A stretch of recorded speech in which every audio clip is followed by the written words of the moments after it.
या चॅप्टर मधला तो आहे phase in simple harmonic motion. आता आपण सिंपल हार्मोनिक मोशन साठी डिस्प्लेसमेंट, वेलोसिटी, ऍक्सिलरेशन याच्यासाठी इक्वेशन बघितलेले होते. त्याच्यानंतर आपण बघितलं कोणतेही पार्टिकल जर सर्क्युलर मोशन परफॉर्म करत असेल तर त्याचं प्रोजेक्शन कोणत्याही डायमीटर वरती हे पण काय असतं, सिंपल हार्मोनिक मोशन असतं. आता फेज इन एसएचएम, फेज म्हणजे काय तर state of oscillation. Phase is nothing but state of oscillation और पोझिशन ऑफ ऑसिलेशन. स्टेट किंवा पोझिशन जेव्हा पार्टिकल त्याचं oscillation simple harmonic motion perform करतो त्यावेळी एका पर्टिक्युलर इन्स्टंट ऑफ टाइमला तो कोणत्या पोझिशनला आहे, कोणत्या स्टेटला आहे, ही जी क्वांटिटी डिफाइन करते त्याला काय म्हणायचं, फेज इन एसएचएम. आता जर हे फेज इन एसएचएम आपल्याला जर डिफाइन करायची असेल तर आपल्याला काय माहित असायला पाहिजे, एक म्हणजे डिस्प्लेसमेंट किंवा त्याची पोझिशन, डिस्प्लेसमेंट, वेलोसिटी किंवा आणखी एक टर्म माहित असायला पाहिजे ते म्हणजे ऑसिलेशन नंबर. ऑसिलेशन नंबर म्हणजेच काय तर पहिलं ऑसिलेशन आहे, दुसरं ऑसिलेशन आहे, तिसरं ऑसिलेशन आहे हे सांगण्यासाठी आपल्याला त्याचा ऑसिलेशन नंबर माहित असायला पाहिजे, डिस्प्लेसमेंट माहित असायला पाहिजे किंवा त्याची वेलोसिटी माहित असायला पाहिजे. आता पण जर आपल्याला फक्त डिस्प्लेसमेंट माहित असेल, त्या पार्टिकलचं जर डिस्प्लेसमेंट माहित असेल, म्हणजे फॉर एक्झाम्पल आपण कन्सिडर केलं इथे सर्क्युलर मोशन येऊन मी सांगते, समजा इथे तुम्हाला सांगितलं it is at this displacement particle या ठिकाणी असं सांगितलं असेल तर इथे या पार्टिकलला वेलोसिटीच्या दोन डायरेक्शन्स असतील. म्हणजे या पोझिशनच्या ठिकाणी वेलोसिटीच्या इथे दोन डायरेक्शन असणार आहे, एक तर या डायरेक्शनला असेल किंवा या डायरेक्शनला असेल. म्हणजे आपल्याला तिथे वेलोसिटी पण माहित असायला पाहिजे किंवा समजा आपण ऑसिलेशन कन्सिडर केलं, ऑसिलेशन नंबर, तर पहिल्या ऑसिलेशन साठी तो पार्टिकल इथं असू शकतो, परत त्यानं दुसरं ऑसिलेशन कंप्लीट केलं तरी परत तो इथे येणार आहे, तिसरं ऑसिलेशन कंप्लीट केलं तरी या पोझिशनला तो येणार आहे. म्हणजेच इथे ऑसिलेशन नंबर पण त्याचा माहित असला पाहिजे. म्हणजे एक तर डिस्प्लेसमेंट माहित असायला पाहिजे, वेलोसिटी माहित असायला पाहिजे आणि ऑसिलेशन नंबर, या तिन्ही क्वांटिटी माहित असतील तर आपण त्या ऑसिलेशनची स्टेट ही डिफाइन करू शकतो. आता समजा आपण कन्सिडर केलं आपल्याला फक्त वेलोसिटी माहिती, फक्त त्याची वेलोसिटी माहिती आहे. मग समजा आपण इथे पेंडुलमचं एक्झाम्पल घेतलं. आता पेंडुलम साठी ही मीन पोझिशन असणार आहे, ही एक्स्ट्रीम पोझिशन असेल. आता आपल्याला माहिती आहे एक्स्ट्रीम पोझिशनला वेलोसिटी 0 असते आणि मीन पोझिशनला वेलोसिटी ही काय असते, मॅक्झिमम असते. वेलोसिटी ही मॅक्झिमम असणार आहे. आता जर तुम्हाला सांगितलं त्याची वेलोसिटी मॅक्झिमम, आता वेलोसिटी मॅक्झिमम असेल तर तो मीन पोझिशनला हे आपण डिटरमाइन करू शकतो.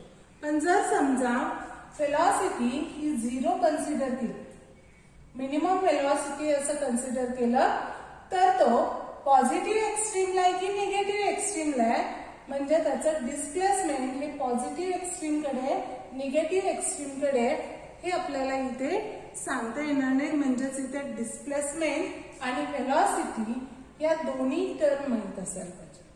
आता ज्यावेळी सेकंड ऑसिलेशन होतं, सेकंड ऑसिलेशन मध्ये सुद्धा तो परत इथे येऊ शकतो, परत या पॉइंटला पण येऊ शकतो. म्हणजे त्याचा ऑसिलेशन नंबर पण आपल्याला माहित असायला पाहिजे.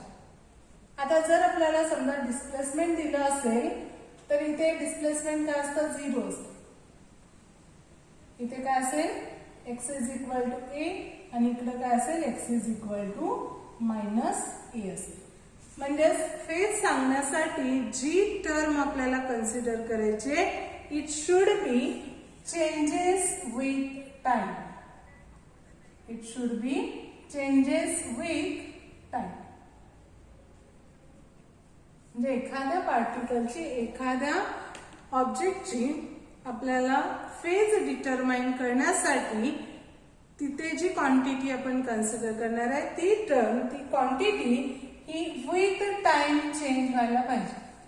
मग आता विथ टाइम चेंज होणारी जी क्वांटिटी आहे ती आपण घेतो theta is equal to omega t plus phi. With time change होणारी जी टर्म आहे ती काय असेल theta is equal to omega t plus phi and it is considered as phase of a particle performing simple harmonic motion. तर theta is equal to omega t plus phi याला आपण phase consider करतो आणि इथं phase of oscillation it is also called phase angle. It is also called phase angle in simple harmonic motion. तर ही जी term आहे theta is equal to omega t plus phi this is called phase or phase angle. तर इथे तुम्हाला काय लक्षात ठेवायचंय what is mean by phase in simple harmonic motion. Phase in SHM is the quantity which represent state of oscillation of particle performing SHM. त्याला आपण काय म्हणतो phase in SHM and this theta is equal to omega t plus phi.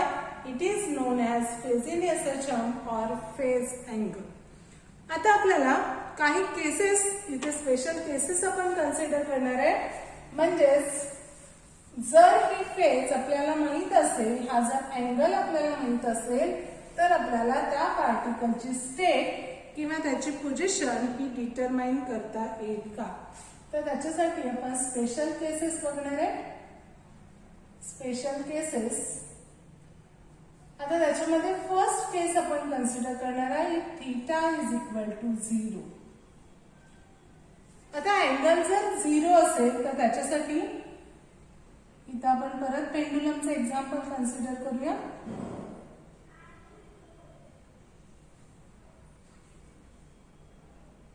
तर इथं हा angle आपण theta consider करतो.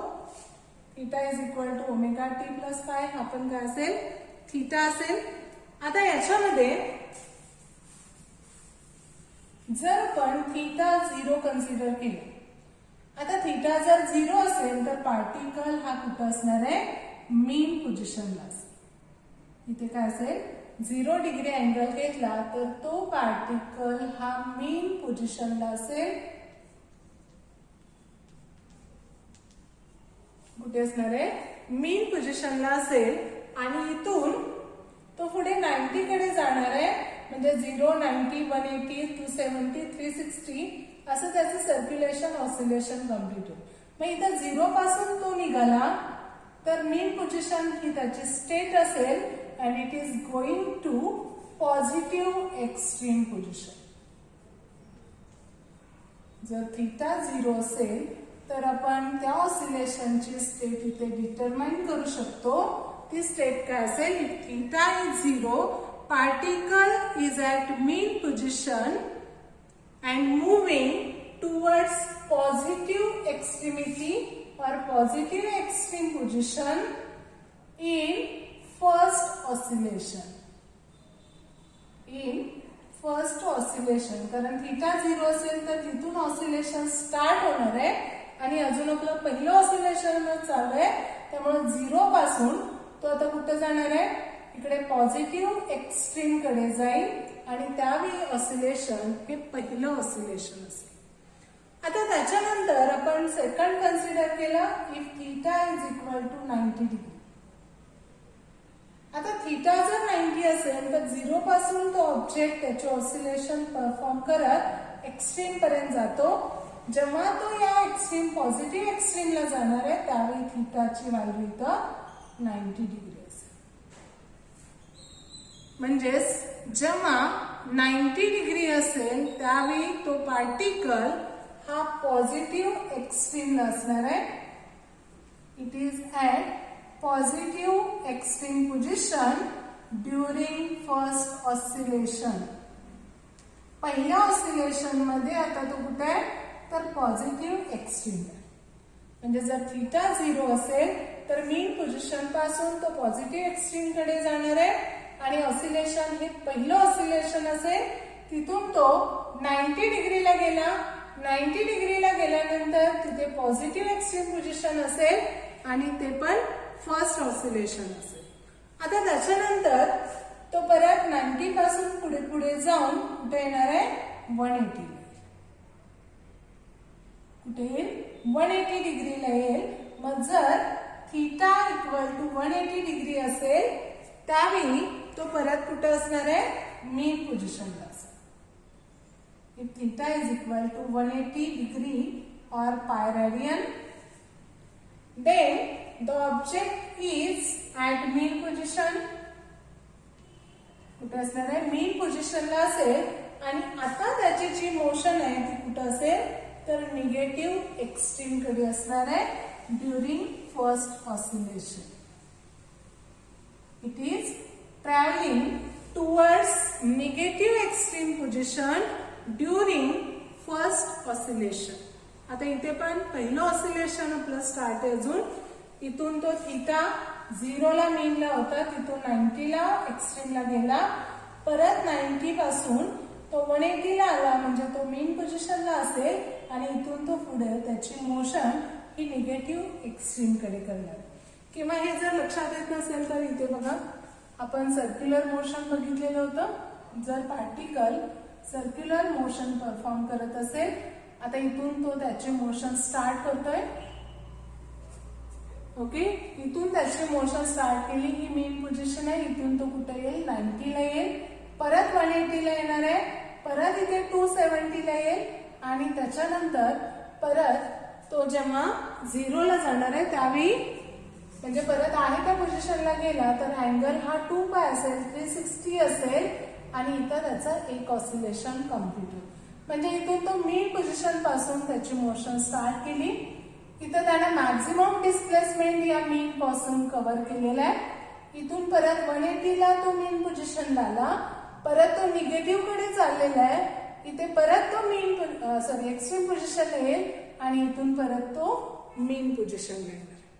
म्हणजेच आपण 0 to 90 परत इथून ऑसिलेशन पाठीमागे येतं, निगेटिव्ह कडे जातं, त्यामुळे 90 to 180.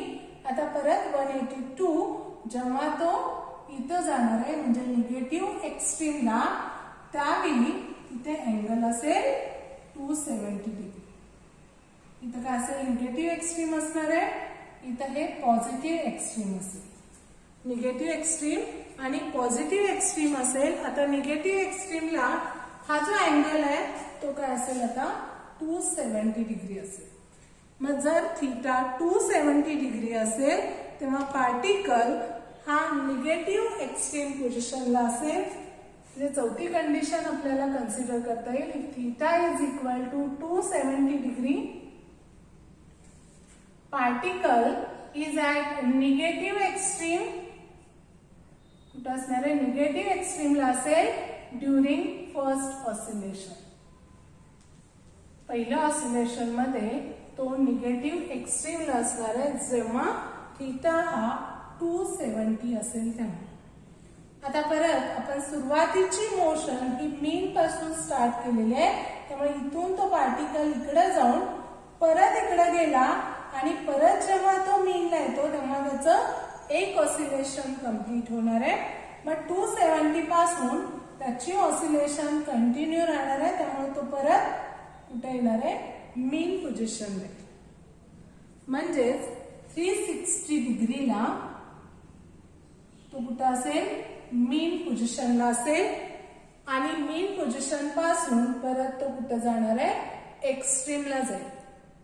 म्हणजेच इथं जे आपण थीटा 0 घेतलेलं, इथं थीटा जर 360 डिग्री असेल किंवा 2 पाय रेडियन असेल, 360 और 2 पाय रेडियन असेल तेव्हा सेम कंडिशन आपल्याला मिळणार आहे. ते म्हणजे particle is at mean position and it is forwarding towards positive extreme position, but change is that there is second oscillation.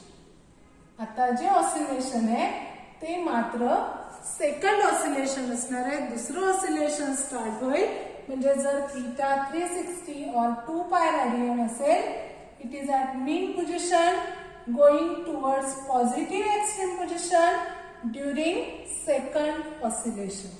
Second oscillation साठी आता परत तो इथून जेव्हा इथं जाईल म्हणजे अँगल जेव्हा आपण 360 प्लस 90 डिग्री घेतो, आता अँगल काय आहे 360 प्लस 90, त्यावेळी पॉझिटिव्ह एक्स्ट्रीम पोझिशनला तो पार्टिकल असेल आणि ऑसिलेशन हे सेकंड ऑसिलेशन असेल. Similarly we can consider here if the particle is at mean position and going towards negative extreme in second oscillation, then theta is equal to 360 plus 180. किंवा radian मध्ये लिहायचं असेल तर इथे 2 पाय प्लस पाय रेडियन येणार आहे, इथे 2 पाय प्लस पाय बाय 2 रेडियन येईल. म्हणजे सेकंड ऑसिलेशन मध्ये सेम पोझिशन अक्वायर करण्यासाठी अँगल हा काय असायला पाहिजे, थीटा इक्वल टू 360 प्लस 180 असायला पाहिजे.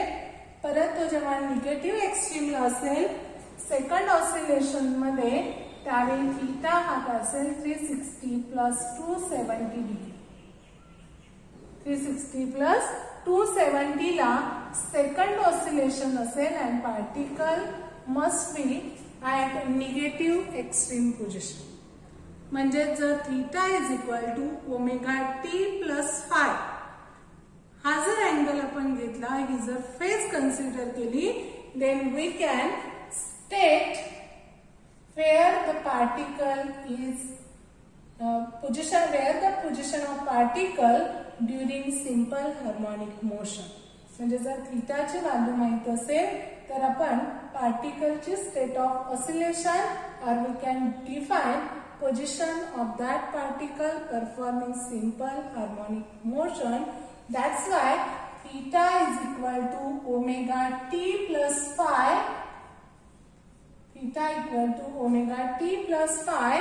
This is known as phase in simple harmonic motion or phase angle in simple harmonic motion.